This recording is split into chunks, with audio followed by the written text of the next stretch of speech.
మన పెరటిలో పొన్నగంటాకు కోసుకొని ఆకు ఒలుచుకొని శుభ్రంగా కడిగి ఇలా పెట్టుకొని కుక్కర్లో పప్పు పోసి కడిగి వాటర్ వేసుకొని కొంచెం పసుపు, కొద్ది చింతపండు, పెట్టుకున్న ఆకుని చిన్న చిన్న ముక్కలు చేసుకొని వేసుకోవాలి.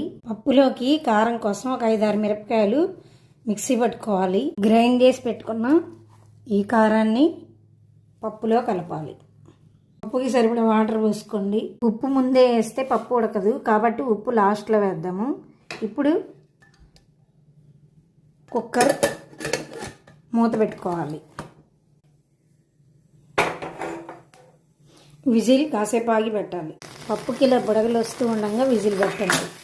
త్వరగా పప్పు ఉడుకుతుంది. కుక్కర్ 3 విజిల్స్ వచ్చేదాకా ఉంచండి. 3 విజిల్స్ అయిపోయినాయి. స్టవ్ పెట్టేద్దాం. తర్వాత కుక్కర్ ఓపెన్ చేసి తగినంత ఉప్పు, వేగింది సువాసన కోసం ఇంగువ. పప్పు రెడీ.